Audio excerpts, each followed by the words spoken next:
나의 도움 주님의 것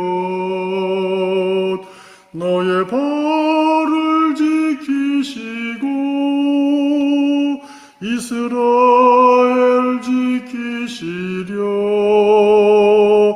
주님이 깨어있네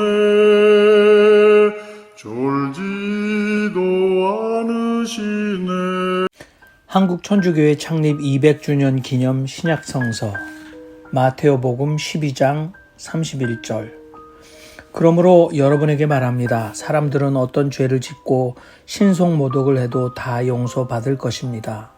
그러나 영에 대한 모독은 용서받지 못할 것입니다.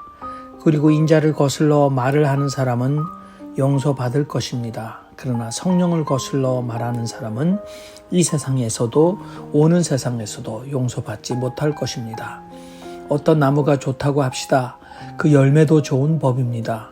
또는 어떤 나무가 나쁘다고 합시다. 그 열매도 나쁜 법입니다. 사실 열매를 보면 나무를 압니다. 독사의 족속들, 당신들이 악하니 어떻게 선한 일을 말할 수 있겠습니까? 사실 마음에 그득한 것을 입으로 말하는 법입니다.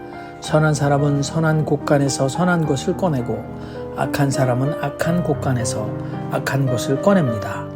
당신들에게 이르거니와 사람들은 자신이 찌꺼린 쓸데없는 모든 말에 대해서 심판날에 해명해야 할 것입니다. 사실 당신의 말로 인해 당신은 의롭다고 선고받기도 하고 또한 당신의 말로 인해 당신은 불의하다고 단정받기도 할 것입니다. 그때의 율사들과 바리사이들 가운데 몇 사람이 예수께 대꾸하여 선생님 당신에게서 표징을 보고 싶습니다 하고 말했다. 그러자 예수께서 대답하여 그들에게 말씀하셨다. 악하고 간음하는 세대가 표징을 요구하지만 요나 예언자의 표징 밖에는 아무런 표징도 이 세대에게 주어지지 않을 것입니다. 요나가 바다 괴물의 뱃속에서 사흘 낮 사흘 밤을 지냈던 것처럼 인자도 그렇게 땅속에서 사흘 낮 사흘 밤을 지내게 될 것입니다. 심판 때에 니느웨 사람들이 이 세대와 함께 부활하여 이 세대를 단죄할 것입니다. 사실 그들은 요나의 선포로 회개했던 것입니다. 그러나 보시오, 여기 요나보다 더 큰 사람을 심판 때 남방 여왕이 이 세대와 함께 일으켜져서 이 세대를 단죄할 것입니다. 사실 그는 솔로몬의 지혜를 들으려고 땅 끝에서 왔던 것입니다. 그러나 보시오, 여기 솔로몬보다 더 큰 사람을 더러운 영이 어떤 사람에게서 나가면 쉴 데를 찾아 메마른 곳에서 헤맵니다. 그러나 찾지 못합니다. 그때 내가 나온 집으로 돌아가야겠다고 합니다. 그리고 가서 보니 그 집이 비어 있을 뿐 아니라 말끔히 치워지고 정돈되어 있는 것을 발견합니다. 이에 그는 가서 자기보다 더 악한 다른 영들 7을 함께 데리고 들어가 거기서 거처합니다. 그러니 그 사람의 말로는 처음보다 더 비참하게 됩니다. 이 악한 세대도 그렇게 될 것입니다. 예수께서 아직 군중들에게 말씀하시고 계신데 마침 당신의 어머니와 형제들이 밖에 서서 당신과 말할 기회를 찾고 있었다. 어떤 사람이 예수께 선생님의 어머님과 형제분들이 밖에 서서 선생님과 말할 기회를 찾고 있습니다 하고 말하였다. 그러자 예수께서는 당신에게 말한 사람에게 대답하여 누가 내 어머니며 누가 내 형제들입니까 하셨다. 그리고 제자들 위에 당신 손을 펴시고 말씀하셨다. 보시오, 이들이 내 어머니요 내 형제들입니다. 사실 하늘에 계신 내 아버지의 뜻을 받들어 행하는 그런 사람이 내 형제요 자매요 어머니입니다. 네, 오늘 본문 말씀은 31절부터 성령을 거역하는 죄, 38절에 표징을 요구하다, 43절에 악령의 재침에 관한 경고, 그리고 46절부터는 예수의 어머니와 형제들에 관해서 단락에 나눠져 있습니다. 마태복음 12장 후반부 여러분들이 평소에 이 말씀을 읽으시고 또는 일요 모임을 위해서 말씀을 다시 읽으시면서 이 말씀이 여러분에게 의미하는 바, 또 의미가 된다면 편안하게 마이크를 켜시고 말씀하시면 될 것 같습니다. 제가 먼저 말씀드리죠. 오늘 이 본문을 읽으면서 저는 무슨 느낌이 드냐면, 요즘 그 대선 후보 토론들, 아주 그냥 칼날 같은 그 대립과 그걸 보여주잖아요. 꼭 그런 느낌이에요. 예? 굉장히 아주 치열한 각이 오고 가는 예수님과 반대편 예수를 반대하는 사람들의 그 아주 날카로운 어, 그 당시로서의 그 논리의 대립 그런 것을 보는 느낌이 듭니다. 그래서 예를 들면 이제 이런 거죠.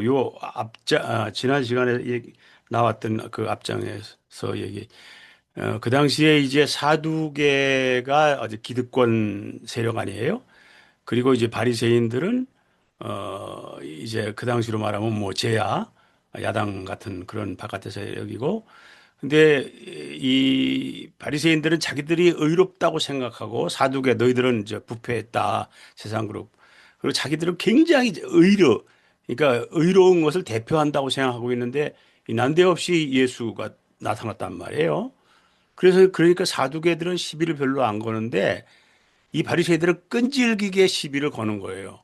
우리가 이때까지 의를 독차지하고 의롭고 의로운 우리를 그 대변한다고 생각하고 있었는데 뭐 예수가 나타나서 그러니까 넌 뭐냐? 뭐 이런 식으로 이제 거기에 예수가 이제 칼날같이 메스를 가하고 나중에는 아주 그냥 뭐라 그러죠? 뒤끝있게 독사의 자식들아라고까지 하는 그런 그 아주 대결점 갈등 관계를 볼 수 있다.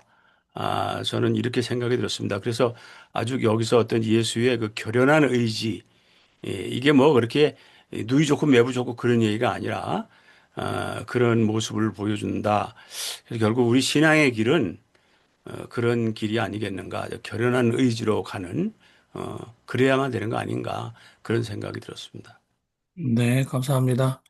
다른 분들도 말씀해 주십시오.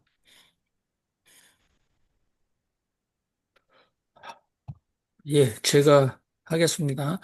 뭐, 다른 의미도 많이 있겠습니다만은 저는 새로운 공동체, 새로운 가족, 그 부분은 끝부분에 나와 있지 않습니까? 아, 글쎄요, 예수의 그 어머니와 형제들이 바깥에서 예수를 찾고 있었는데, 아, 찾고 계시다라고 말했을 때 누가 내 어머니며 누가 내 형제들입니까? 라고 묻습니다. 근데 이제 예수의 답변은 하늘에 계신 내 아버지의 뜻을 받들어 행하는 그런 사람이 내 형제요 자매요 어머니입니다. 이렇게 됐는데 새 이스라엘 공동체에는 가부장적인 억압 권력을 사용하는 아버지는 없다. 그래서 마태복음 23장 9절에 예수께서 여러분은 모두 형제다라고 말하면서 여러분은 땅에서 누구를 여러분의 아버지라고 부르지 마시오. 사실 여러분의 아버지는 오직 한 분, 하늘에 계신 분입니다. 이렇게 얘기하고 있어요. 그러니까 23장 9절과 12장 50절은 서로 굉장히 중요한 의미를 주고 있죠. 그래서 여성 신학자들이 얘기하는 겁니다만 새 이스라엘 공동체에는 주어진 고난을 포괄적으로 사용하는 가부장 아버지는 없다. 오직 하늘에 계신 아버지만 계실 뿐이다. 뭐 저희는 그렇게 해석해야 되지 않을까? 왜 아버지가 없다고 했을까? 그래서 왜 예수께서는 하늘에 계신 내 아버지 뜻을 받들어 행하는 사람이 내 아버지요, 어, 형제요, 어머니입니다. 이렇게 말씀하셨어야 되지 않을까? 근데 예수는 사생아였기 때문에 뭐 이렇게 우리가 얘기를 하죠. 그래서 사람들이 예수를 놀렸을 때 이는 마리아의 아들이 아니냐라고 말했던 것은 예수는 사생아다. 지 애비가 누군지 불확실한 인간이다라는 조롱이 섞여 있어서 그랬을까. 그렇지만 오늘 여성 신학자들은 예, 주어진 권한을 잘못 사용하는 파워 어뷰저는 새 시대 공동체 안에 존속해서는 안 된다라는 예수의 사상이 아닐까. 예. 그러나 비록 아버지겠습니까? 형제든 어머니든 누구든지 고유하게 주어진 고난을 그러니까 그것은 love of power. 그래서 권력을 탐하는 자라고 표현할 수 있습니다만은 뒤집으면 power of love 이렇게 되지 않겠습니까? 오직 새 시대의 새로운 신앙의 공동체에는 사랑의 권세 그것만이 존속합니다. 사랑의 힘만이. 그래서 김웅호 목사님께서도 이 세상에서 가장 강력한 권력 그것은 어머님의 힘이다. 수천 만리에 떨어진 자식들을 어머니가 이 지상에 존재하지 않음에도 불구하고 불러 모으는 힘인 사랑의 힘이다. 그러나 세상 사람들이 사용하는 거꾸로 된 권력용 love of power 그것은 결국은 하늘나라에서 배제돼야 된다. 뭐 그런 의미를 제가 새겨봤습니다. 오늘 말씀이 예수의 성령의 영으로 이제 인도함을 받는 것이 하나님의 자녀다. 이쪽으로만 생각하는 것이 그 요즘 같은 복잡하고 다단한 이 세상에서 우리가 갈 길을 제대로 이렇게 파악할 수 있는 좋은 이제 기회다 그렇게 생각을 합니다. 저는 한국을 떠나서 멀리 떨어져 있기 때문에 예수의 정신으로 살고 예수의 정신으로 인도함을 받는 이것을 기준으로 살아가고 있습니다. 그래서 사람이 우리가 사람을 평가를 하거나 이 사람에 대해서 생각을 할 때 누가 더 예수의 정신을 가지고 하나님의 나라를 임하도록 하나님이 원하시는 불쌍하고 어린 사람을 돕고 또 그런 사람을 사랑하고 이런 것인가 그런 기준으로 해서 조금 스트레스를 덜 받고 사니까 너무 좋습니다.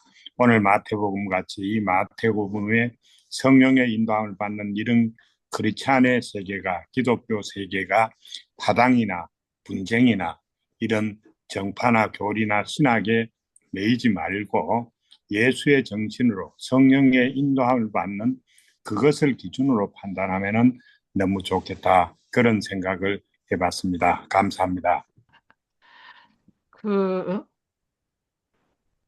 저는 지금 권혁 선생님 말씀하시는 그 말씀하고 연결을 하고 질문을 하고 싶습니다.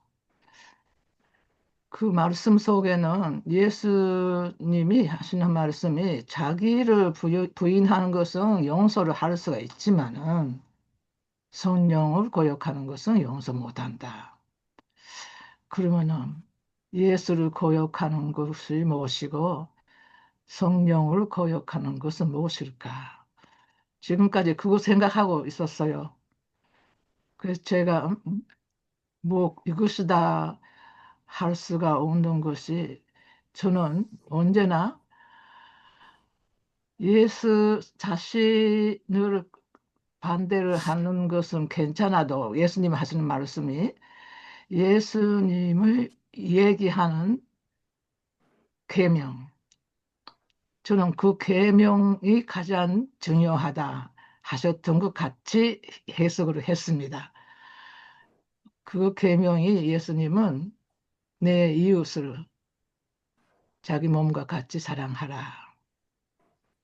그러니까 결국은 이웃 사랑이 없는 믿음, 예수 따라가기 이것은 의미가 없다. 결국은 하나님 사랑, 하나님 예수 진정한 예수 사랑은 이웃 사랑이다. 저는 평소에 생각하고 있는 것이 결국은 답이 아닌가. 혼자 질문하고 혼자 답을 합니다. 제가 거기에 대해서 좀 제가 생각했던 것을 말씀드리면요. 예수를 부인한다는 것은 제도 속에서 신분 속에서 정치적인 상황 속에서 육신적인 그런 조건 속에서 예수를 부인할 수 있을 수도 있죠. 그러나 예수의 정신이 부인되면은 그것은 하나님의 뜻을 이루지 못하니까 하나님께서 예수의 정신, 하나님의 뜻, 하나님의 계명. 그러니까 요즘으로 말하면 이런 정치판에서도 뭐 쉽게 말하면은 어느 사람은 국민의힘에 속하고 어느 사람 민주당 속에 속하는데 속할 수는 있어서 그거 자체를 우리는 부인할 수 있지만은 그 사람이 정말로 하나님의 뜻을 행하고 있는가, 불쌍한 영혼을 사랑하고 있는가, 저 병들고 하나님이 원하시는 그 사람들의 목자의 일을 하고 있는가, 예수의 정신, 하나님의 정신을 실천하고 있는가, 안 하고 있는가. 실천하는 것이 그것은 하나님으로부터 구원을 받는 사람이고, 하나님의 그 뜻을 실천하지 않는 것은 구원의 길이 아니다. 이런 거로 생각하라. 그래서 저는 성령을 회방하는 자에게는 구원이 없다. 그런 것을 그런 방향으로 우리가 이 세상에서 제도나 육신적인 조건 속에 살지 않으면 그런데 저도 많은 친구가 있습니다. 지금 이제 주역으로 있는 사람들이 다 그런데 오랜 세월 동안 지나왔어요. 언제는 반대쪽에 있고 언제쯤 저하고 같은 쪽에 이래서 그랬는데 결국은 보니까 사람이 정말로 하나님 뜻을 행하고 있는가 아닌가 객관적인 잣대로 다시 말하면 통계적으로 논리적으로 이렇게 평가를 해서만 우리가 평가를 할 수가 있다. 그 평가의 기준이 성령의 그 기준이다. 이제 그렇게 생각을 합니다. 그 여기 누가 내 어머니며 누이며 형제입니까? 아버지의 뜻대로 행하는 자가 아니겠습니까? 그 말씀인데요. 저희 집에 예수님을 영접할 때 저하고 저희 여동생하고 같이 예수님을 영접했습니다. 먼저. 근데 저희 아버님은 그냥 뭐 안동김 씨, 그 김광호 목사님하고 이렇게 연결돼서 가끔 저한테 교회 나가라는 말씀 하셨지만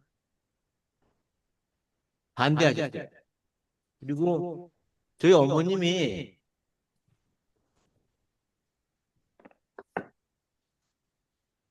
무당을 섬기셨어요. 그래서 제가 얼마나 창피했는지 몰라요. 교회를 다녔는데 집에서 굿을 하는 거예요. 굿. 그래서 지금도 그 소리가 잊혀지지 않는데 굿을 해도 한 3, 4일 했어요.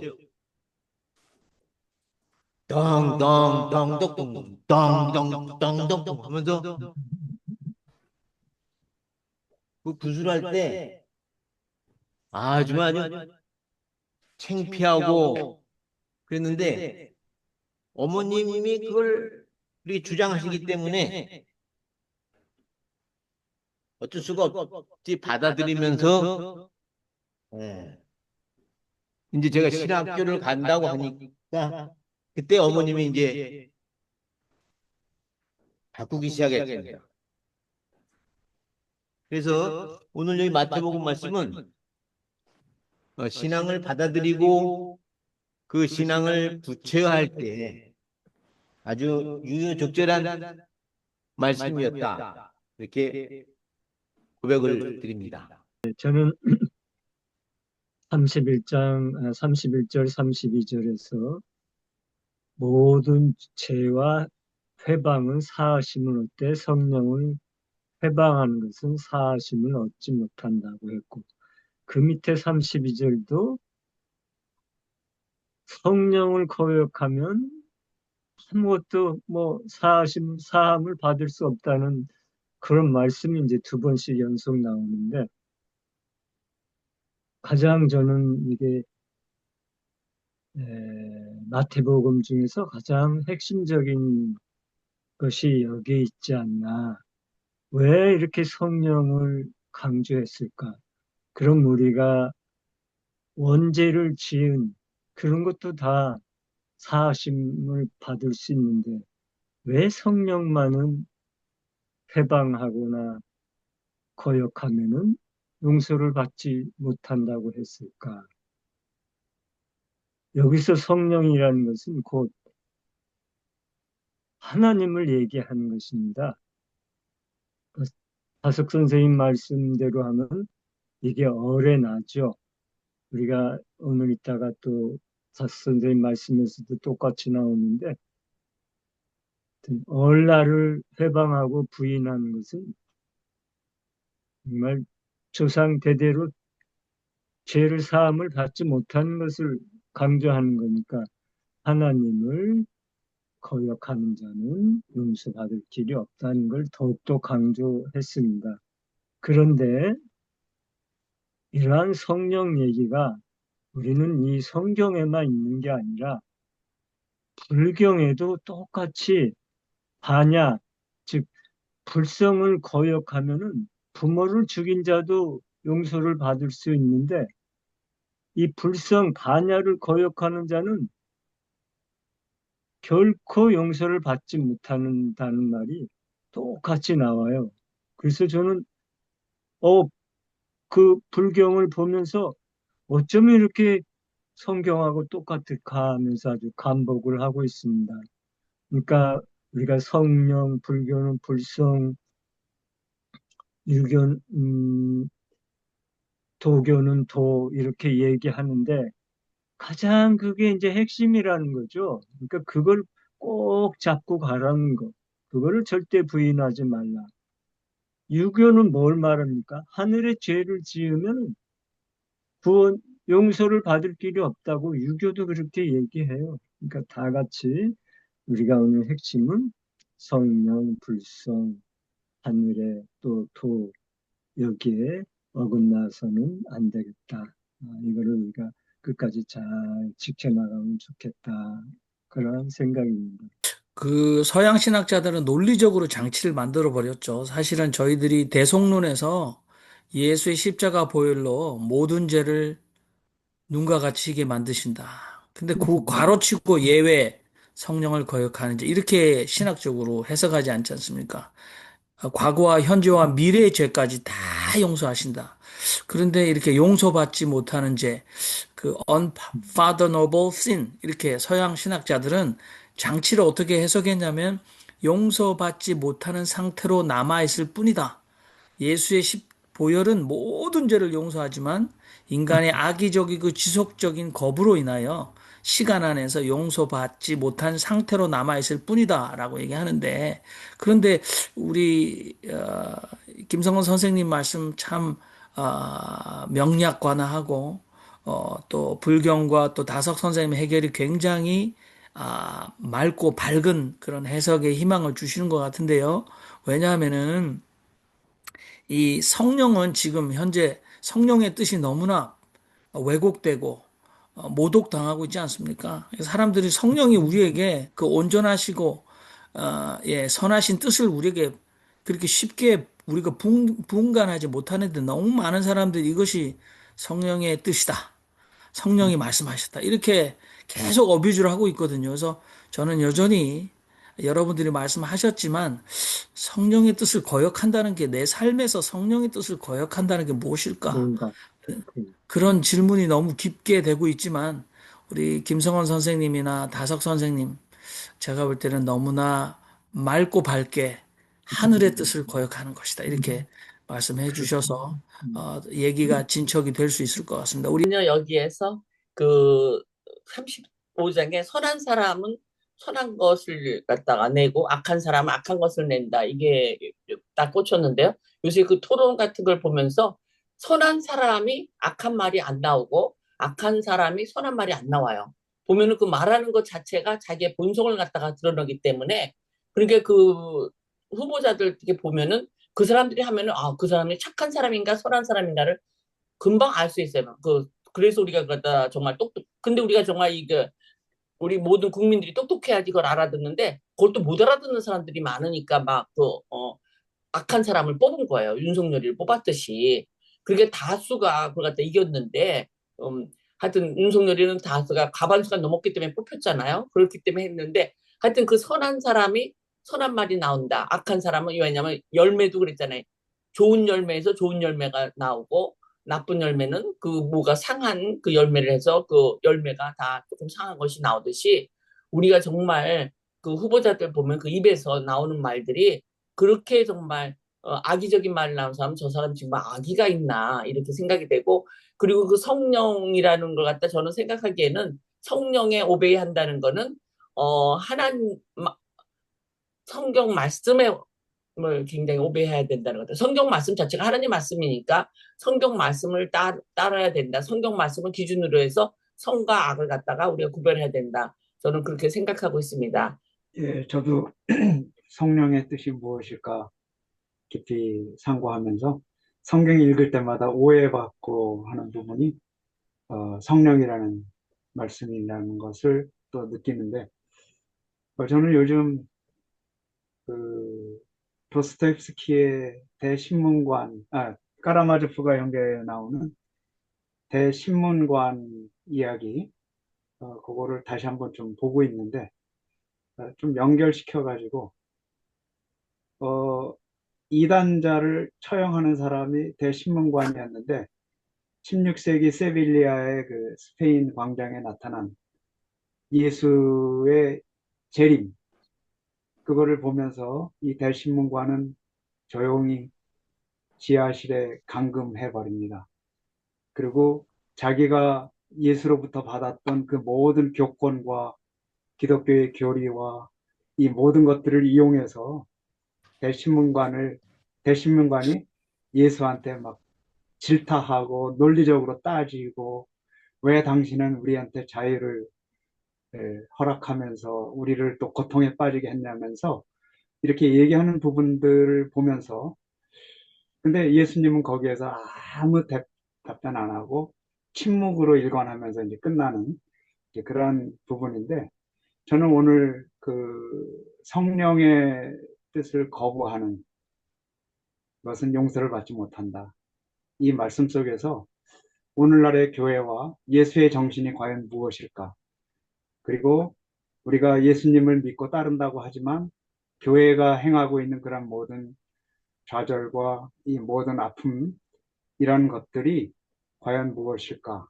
이제 이것이 대비가 되면서 오늘의 이 말씀 속에서도 성령을 거부하고 성령의 뜻을 반하고 아버지의 뜻을 반하는 이 모든 것들이 연결되어 있는 우리의 모습이 아닐까. 이제 이런 것들이 좀 깨달아지는 그런 순간입니다.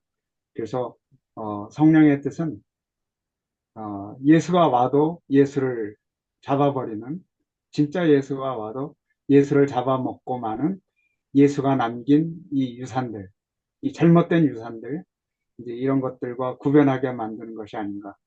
이제 이런 것들을 좀 깨닫게 됐습니다. 주님이 지키시네 내 곁에서 지키시네 너에게 그늘 되니 해도 달도 상치 않네 너의 생명 지키시고 영원까지 지키시려 주님이 깨어있네 졸지도 않으시네.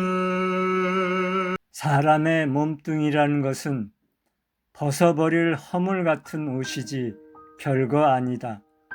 몸의 옷을 여러 겹 덧 입는데 몸뚱이가 옷이라는 것을 나타내는 것밖에 아무것도 아니다.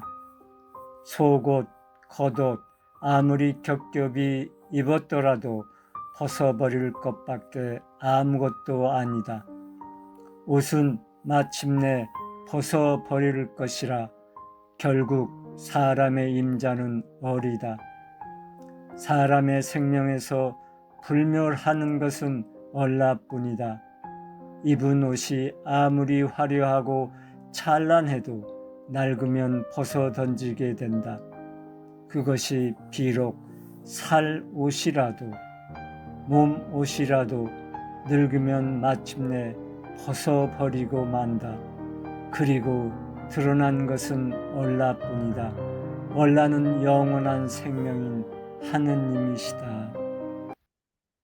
오늘은 다 보면은 알 수 있는 내용들인데 다성님이 결코 여기에서 말씀하시고자 하는 것은 사람의 인자는 이제 어리라는 것이죠. 그래서 아까 우리가 성령을 회방하고 성령을 부인하는 자는 영원히 죄 사함을 받지 못한다고 했듯이 이 어리라는 것을 우리가 이렇게 성령으로 봐도 좋을 것 같습니다. 그래서 다성님은 단호하게 나는 어리다라는 이런 말씀을 하십니다.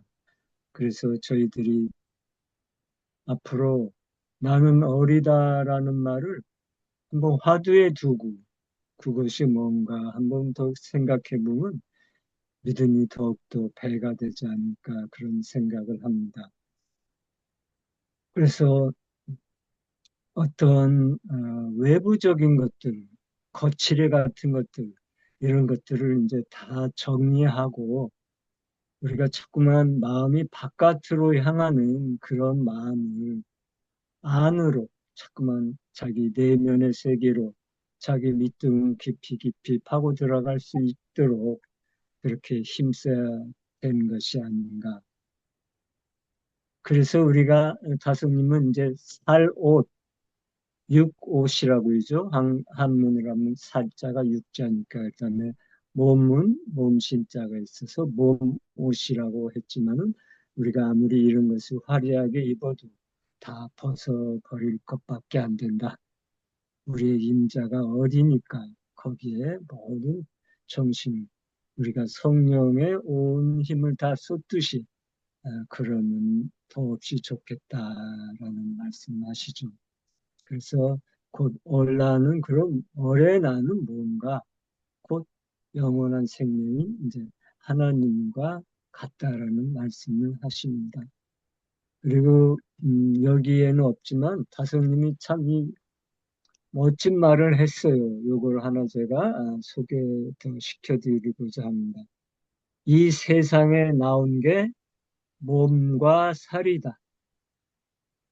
우리가 나온 게 몸살, 몸과 살이 나왔는데 몸살이 됐다는 거예요. 몸살은 병이잖아요. 내가 몸살 났다는 게. 그리고 우리가 나온 게 몸살이고 괴로움이다. 몸살이 났으니까 괴롭다는 거죠. 죽는 것을 뻔히 알면서도 죽음을 모른 채 하는 이게 깨닫지 못한 탓이다라는 말씀을 합니다. 그러니까 얼마나 다성님이 철저하게 얼에 대해서 성령에 대해서 깊이 사유하고 거기서 체득한 말씀인가를 알 수 있는 시간인 것 같습니다. 네, 감사합니다. 저는 오늘의 말씀 속에서요, 지금 우리 소위 육신까지도 사실은 옷하고 같은 종류로 취급받았다는 것에 대한 굉장히 충격적인 말씀이라고 저는 그렇게 받았습니다. 모든 인간이 이 육신을 지키느라고 그냥 열심히 사는 거 아닙니까? 그런데 그 육신 자체가 진짜 필요한 것은 영이 그 안에 있기 때문에 육신이 중요하다. 이 말씀은요, 평생 죽을 때까지 안 잊어버릴 것 같습니다. 감사합니다. 네. 그러면 여러분들께서 조금 기독교 가치관에서 그래서 우리가 이원론으로는 사실 서양 사람들이 우리에게 몸은 열등하고 정신이나 마인드가 훨씬 더 그 몸을 지배하고 다스려야 된다 이렇게 늘 생각해 왔는데 다석 선생님의 생각은 오늘 얼라라는 표현으로 우리 나이 들면서 벗어버려야 할 몸, 어떤 의미로 서양 사람과 같지 않는가 그런 생각도 좀 깊어지면 좋을 것 같은데요. 우리가 오해할 수 있습니다만은 정숙장 목사님 인간의 그 나이테처럼 우리 몸에 새겨진 삶에 살아낸 경험들, 소중한 것이다. 이렇게 말씀하시는 것 같습니다. 근데 우리는 어떤 의미에서, 그래서 저는 양날의 검이 아닌가. 양날의 검은 이게 사실 제가 무술 얘기는 하기 싫은데요. 도는 칼 등이 있어요.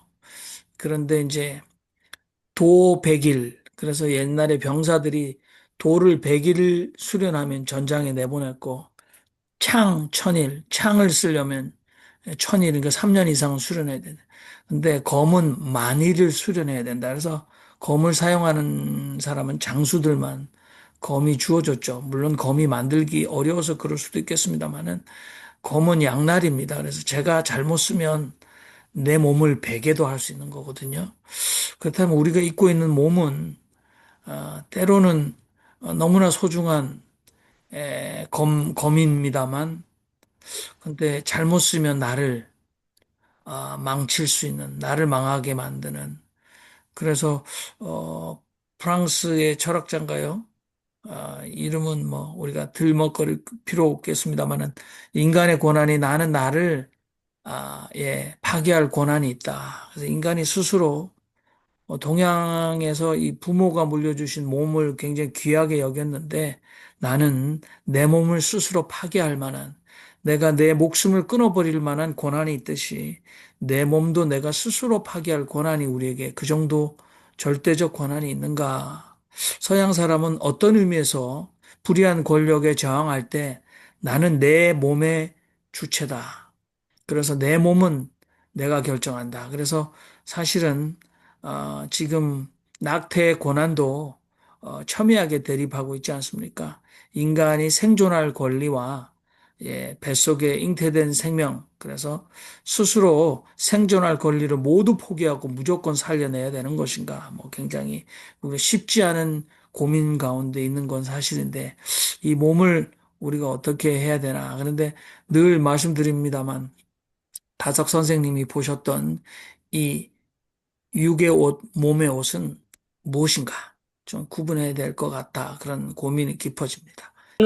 그 젊었을 그 다소 선생님의 그걸 갖다 어떻게 생각했냐면 그 살은 정말 아무것도 아니고 영이 그 각자의 영이 중요하다. 그걸로 또 생각했고 그 이제 살을 갖다 하기에는 그건 좀 어려운 질문이니까 그 옷을 갖다가 이제 겉으로 나타나는 거 옷을 대변하면은요 우리 젊었을 적에는 이렇게 그 옷을 잘 입은 사람들 막 화려한 여자들 이런 사람들 화려한 남자들한테 이렇게 페이어테이션 집중이 되잖아요. 그리고 이제 그런 사람들을 갖다가 부러워하기도 하는데 나이 든다는 거가 굉장히 편안해지는 거예요. 마음에 피스를 주는 게 뭔가 하면은 저는 저기 어, 은퇴를 하고 나니까 많은 사람을 만나요, 하루에. 제가 왜 그러냐면은 버스를 타고 막 이런 거 있잖아요. 버스 타고 서베이 타고 하루에 꼭 버스 타고 서베이 타고 굉장히 많은 사람을 만나고 또 어디 뭐 구경을 많이 가니까 굉장히 사람들을 갖다 많이 가고 어디 뭐 참석해서 그런 걸 갖다 맨날 매일 뭐 하루에 2번씩 뭐 나가고 막 매일 아주 집에 있는 적이 없는데 그럴 때 보면 너무 재밌는 게 그래서 내가 뭐 이 공원을 갖다 산책해서 산을 보는 아니 자연을 보는 것보다 사람 구경하는 게 그렇게 재밌어요. 그리고 사람 구경을 하는 게 생각할 게 많고 그 다음에 사람들이 그 맨하탄에서 길거리 걸어갈 때 이제 전철 안에서 버스 안에서 그렇게 화려한 옷을 입었는데 옷하고 얼굴하고 안 어울리는 사람들이 많은 거예요. 그걸 보고 제가 깜짝 놀랐어요. 얼굴은 왜 이렇게 어두운데 옷은 화려한데 얼굴이 너무 그 옷하고 안 받쳐주는 거예요. 그리고 여자들도 보면 여기 저는 또 맨하탄에 있기 때문에 굉장히 고급 사람들을 많이 봐요. 그러면 이제 저도 뭐 백화점 다니기도 좋아하니까 사진 않지만 구경 다니는 거 좋아해요. 아무리 비싼 거 막 2,000불짜리, 3,000불짜리 구두도 있어요. 그런 걸 신었어도 얼굴은 그 구두하고 너무 안 어울리는 거예요. 그래서 내가 저런 신발을 신었는데 왜 얼굴이 저렇게 불행할까? 그 얼이 보이는 거예요. 제가 나이가 들으니까 젊었을 적엔 그게 안 보이다가 그러니까 이제 부러운 사람이 없는 거야. 암만 비싼 걸 입어도 그 얼굴이 좋아야지. 옷은 아주 10불짜리 옷을 입어도 얼굴이 행복한 사람이 있어요. 그래서 그 얼이 보이니까 어머 이제 부러운 사람이 없는 거야. 그래서 내가 정말 우리가 피스, 피스 마인드가 굉장히 중요하다. 하나님의 사람이 중요하다. 그게 보이니까 굉장히 편안하게 됐습니다. 그렇게 욕심 가질 것도 없고 그런 걸 갖다 보게 되면서 매일매일 배우고 삽니다. 감사합니다. 예, 그 몸이 있고 이제 얼이 있고 이제 옷이 있는 것이 그 사람이라고 생각이 됩니다. 근데 동양은 얼을 정신을 중요시하고 서양은 그 육신을 더 이렇게 중요시하니까 우리 동양 사람이 아마 그런 면에서는 서양 사람보다 훨씬 더 복되지 않나 이제 그런 생각이 들고요. 그다음에 오늘 다석 선생님이 말씀하신 얼라나 이런 것을 생각하면 옷보다는 얼이 중요하고 옷보다가는 더 이제 살이 중요하고 또 살보다가는 이게 얼이 중요하다 이런 것이 성경의 이 맥락하고 똑같이 되는 것 같습니다. 이 세상은 자꾸 변하지 않습니까? 우리는 어떤 때는 우리의 얼은 있지만은 그 얼이 세상이 가지고 있는 살, 그 다음에 세상이 가지고 있는 옷, 그 어느 곳에 속해서 살아가잖아요. 그래서 우리가 이런 곳에서 한 가족이 되고 이제 한 식구가 될 수 있는 길은 그 을을 가지고 있는가 아닌가. 다시 말하면 하나님의 뜻이 이루어지는가 안 이루어지는가. 성령의 뜻이 우리가 이제 추구하는 우리가 일하는 실천하는 그 우리의 정신인가 아닌가 이런 것으로 하면은 요즘같이 분쟁과 파당과 이런 것이 많이 이렇게 갈라져서 갈등 가운데 있지만은 여기서 한 가지의 그 똑같은 그 목적이나 똑같은 그 생각을 이렇게 만들어 갈 수 있지 않을까 그런 면에 있어서 이제 얼과 살과 옷을 이렇게 나누어서 생각한 이 다섯 선생님의 이 생각이 우리에게 굉장히 유익을 주는 것 같고요.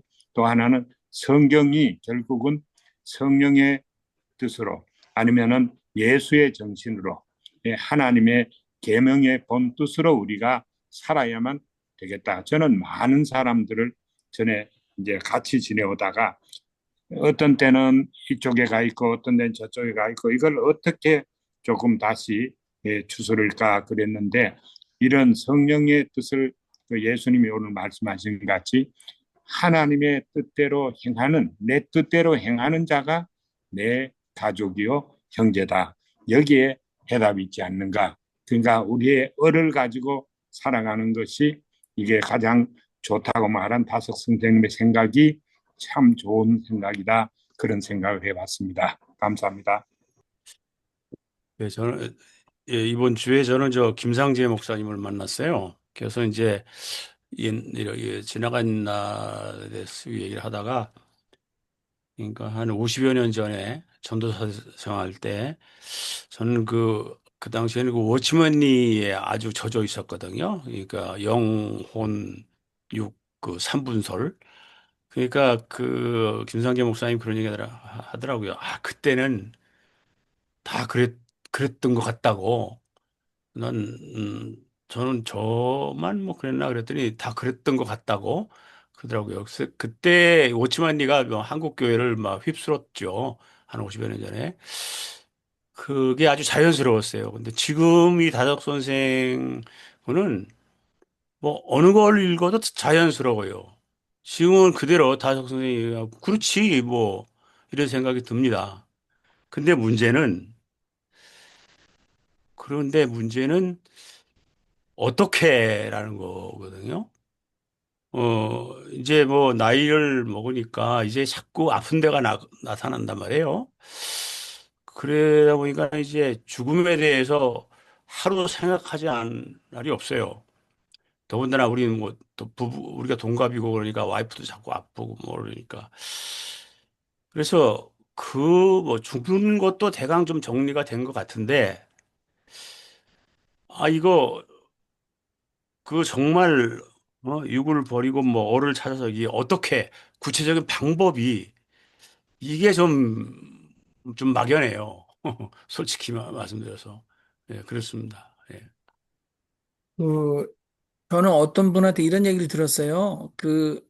이제 이게 동양인데, 음, 족상보다는, 이 수상이 더 중요한 데이터를 많이 담고 있고 수상보다는 관상이 훨씬 더 중요한 데이터를 많이 담고 있답니다.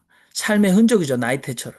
그래서 그래서 어느 큰 스님이 동자승 하나의 얼굴을 보니까 곧 죽을 얼굴이라 너 집에 가서 부모님을 뵙고 오너라. 왜냐하면 곧 죽을 게 너무나 분명했답니다. 이 관상에서. 보내고 아마 죽고 돌아오지 못할 거라고 믿고 있었는데, 돌아온 거예요. 그 동자승이. 그래서 큰 스님이 놀라서 또 어떻게 무슨 일이 있었느냐? 부모님 잘 계셨느냐? 뭐 아무 일도 없었는데요. 그래, 자세히 생각해 보거라. 무슨 일이 있었느냐? 이렇게 그 큰 스님이 자기 실수한 것 같으니까 물었다는 거죠. 별일 없었습니다, 스님 하면서 제가 친구들과 오랜만에 만나서 여름 이 장야라는 태양 아래서 놀았는데 갑자기 먹구름이 몰려오지 뭡니까? 그래서 비가 막 쏟아지기 시작하는데 저 놀고 있는데 저 아래쪽에 수천 마리 개미굴이 있었는데 그 물이 흘러가서 그 개미굴에 있는 모든 개미를 몰살하려고 하는 걸 제가 보고 제가 막았지 않았습니까, 스님? 잘했죠. 이렇게 얘기해서 스님이 그래, 잘했다라고 말씀하시면서 이 죽을 관상보다 더 중요한 것은 심상이다. 이렇게 말씀하셨다는데 그게 얼이 아닐까. 난 뭐 그런 생각을 제가 그냥 속으로 했습니다. 근데 좋은 얘기입니다. 지성수 목사님께 대한 거는 이제 어떤 분이 그랬어요. 우리가 흙으로 지었으니까 목사님 그 어떻게 라는 의문을 저도 가지고 있었는데 제가 샤워할 때 물이 막 쏟아지는데 제가 흙몸을 입고 가면 이게 물이 쏟아지면서 제 흙은 자꾸 녹아가지고 밑으로 없어질 거 아니에요. 그리고 남는 게 뭘까? 그러면 내가 흙으로 줬으니까 싹 다 씻어서 흙이 다 물에 그냥 녹아서 흘러내려가면 아무것도 안 남을까? 근데 끝에 남는 건 얼이 어리다. 아닐까? 뭐 이런 상상을 해봅니다. 그러면 그냥 샤워하시면 얼라가 남을 거 아닐까? 그런 아, 물에 세례를 쓸데없는 생각이. 받는 거니까, 물에 세례를 받는다고 열심히 씻으라는 거 아니에요, 다석 선생님? 물로 우리가 세례를 받고 성령으로 거듭나라는 것은. 그래서 이제 어떻게가 늘 중요한 것 같아요. 다성님 말씀이 워낙 어렵잖아요. 우리가 이걸 이해는 할 수 있지만, 그럼 우리는 어떻게 이 삶 속에서 얼로 거듭날까? 이거는 뭐 영원한 이제 숙제죠. 그래서 그러니까 어디 바깥에서 찾지 말라는 거의 핵심은 여기저기 뭐 그런 바깥에서 찾지 말고 자기 안으로 깊이 깊이 조금만 들어가는 우리가 그래서 이제 수행이 필요하죠. 수행을 하면은 여기저기 또 돌아다니고 그런 것들이 아무래도 줄어들죠. 자기 내면으로 자꾸만 들어갈 수 있는 것들이 이제 수행인 것 같아요. 그런 것들이 같이 겸해지면은 죽을 때까지 정진하라는 거 아닙니까? 부처님 말씀. 저는 쉬지 말고 기도하라는 거 아닙니까? 한마디 하고 싶네요. 네네. 저는 수행 자체가 가족 관계에서 가능하다고 생각을 합니다. 저하고 남편 관계는 제가 일본어밖에 모르는 상태에서 결혼을 했기 때문에 대화가 제대로 안 되는 부부였어요. 그래서 저는 제가 그냥 답답할 때는요, 일본말로 맞습니다. 나는 이렇게 생각하고 저렇게 생각하고 뭐 수가 편지를 남편에게 보내면은 그거를 남편이 읽으면은 제 마음으로 좀 알아주더라고요. 근데 그렇게 함으로써 제가 무엇을 깨달았냐 그러면은 상대방을 내 식으로 고친다는 것보다는 나는 이렇게 생각한다 하는 것을 알리는 것이 요즘에 그 토론하고 있는 것도 마찬가지인데요. 지금 상대방에게 뭐라고 그냥 충고하는 것 같은 얘기만 하는데 그런 필요가 없고 나는 이렇게 생각하는데 당신 그것을 어떻게 생각하느냐? 맞아면 그렇게 물어보는 것이 낫지. 그렇게 되니까 서로의 관계가요. 뭐 어떻게 보면 평등. 저는 한국에서 여자가 남편하고 평등하다 하는 것을 거의 본 적이 그렇게 많이 없어요. 솔직히 말씀드립니다. 모든 남자들은 선생님이고 여자들은 똑똑합니다. 솔직히 말하면 똑똑한데도 불구하고 그 밑에 있는 것 같이 사십니다. 근데 사실은요, 굉장히 똑똑하셔요. 모든 사람, 여성들이 머릿속이 훨씬 똑똑합니다. 근데 그것을요, 못 내는 분위기 속에서 세상이 만들어졌어요. 근데 그것을 깨달은 남자분들은요, 여성들을 굉장히 존중하고 말씀 듣잖아요. 그런 분들은 제대로 가정을 속에서요, 이미 올 속에 가깝게 계시는 거 아닌가. 저는 그렇게 그냥 해석하고 싶습니다. 저는 이 방에 계신 분들이야말로 그 얼굴에 책임을 지시는 분들이다. 우리 정식장 목사님 그렇고 뭐 다들 그러십니다만은 지성수 목사님도 그러시고 제가 볼 때는 이렇게 그 한국 사회에서 보면 물론 미국도 마찬가지입니다만은 계속해서 그 드러나는 우리 양보영 선생님 맨하탄에서 보셨던 어마어마한 불을 가지고 옷으로 치장해서 자신을 가리려고 하는 사람들이 어, 정말 애처로울 정도로 많지 않습니까? 자신의 얼을 신경 쓰지 않고 그런데 여기 계신 분들이야말로 맑은 얼로 살아오셨고 이분들이야말로 하나님 나라의 주인들이고 가까우신 분들이다 뭐 그런 생각을 해봅니다. 아무튼 우리 정수경 목사님 때때로 잘 더 똑똑한 여성들 밑으로 좀 잘 들어가라. 굉장히 중요한 가르침인 것 같고요. 경기도 양평의 김성복 목사님이야말로 아주 그 등마단에서 아주 회심하신 분입니다. 예, 등마단 마누라 등쳐먹고 사는 탄지에서 탈퇴하셔서 요즘에 열심히 농사 짓고 계신데 자 우리 김성복 목사님 자 말씀하시죠. 그 몸살이라는 단어를 아까 김성원 목사님께서 말씀하셨는데요. 몸하고 몸하고 살이요.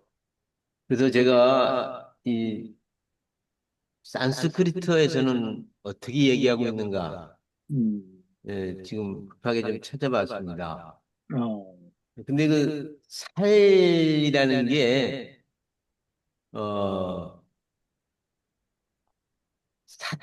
사타구니, 그, 사타라는 단어가 있는데, 그하고 이렇게 서로 연결되고 있더라고요. 그러면서 이렇게 봤더니, 사트바, 사타구니, 하면서 생명의 근원, 오리진 오브 라이프하고 그다음에 음무, 자궁이라는 건가요? 예. 그러면서 이 사트바가 사타구니, 살 하면서 이게 새끼하고 연결되더라고. 새끼는 뭐냐면 친구라는 말이에요.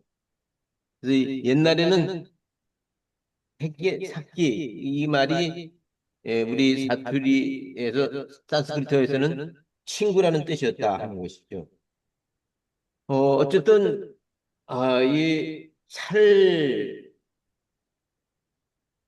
뼈가 아닌 살에서 이는 내 몸이니 받아 먹어라 하는데 그 주는 것이 예수 그리스도의 몸이요.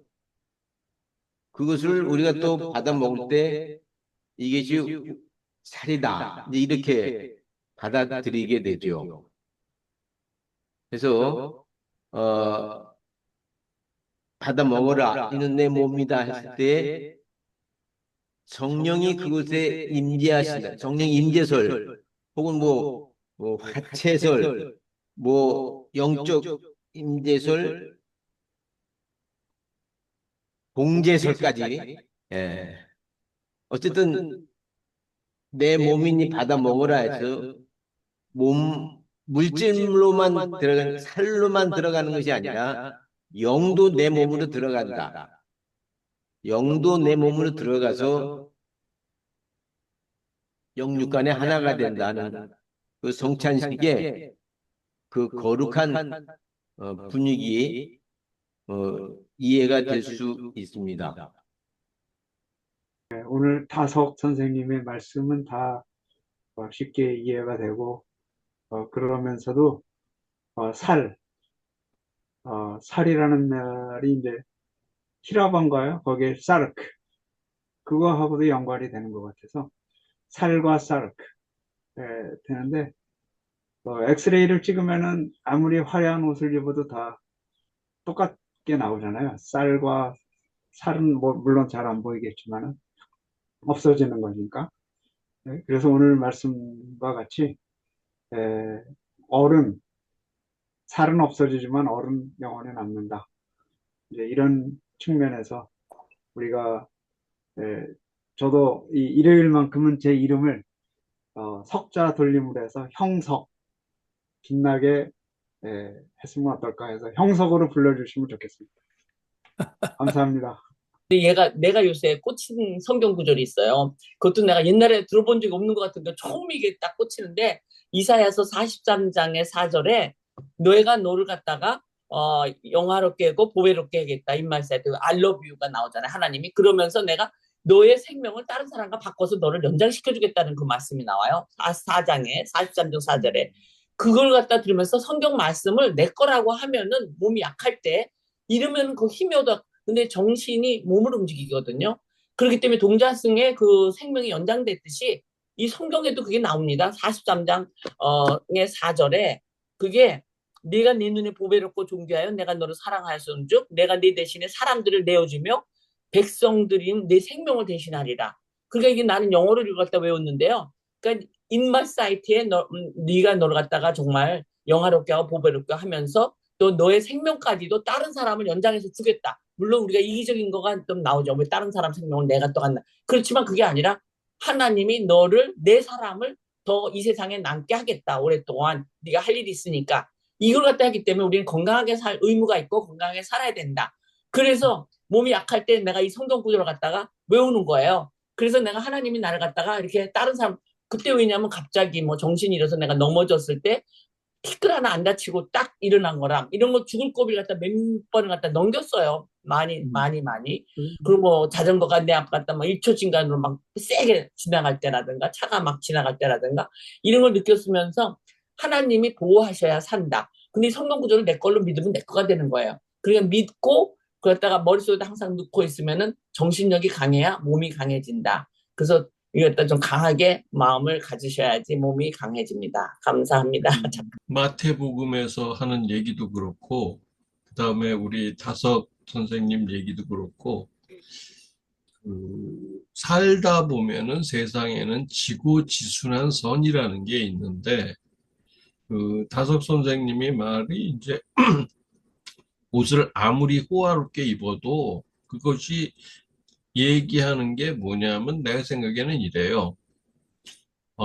자기 자신을 그 양심을 팔고 자기를 속이면서 그 허울을, 그러니까는 거짓을 뒤집어 써도 결국엔 다 벗고 그 얼라로 가야 되는데, 그것이 예수님이 이제 바리새파 사람들하고 아까 얘기한 것처럼 그 사람들은 자기네들이 선이라는 것이 자기의 지위를 지키고 자기의 그 어떤 그 사회적인 위치를 계속 고수하기 위해서 자신을 가리는 거죠.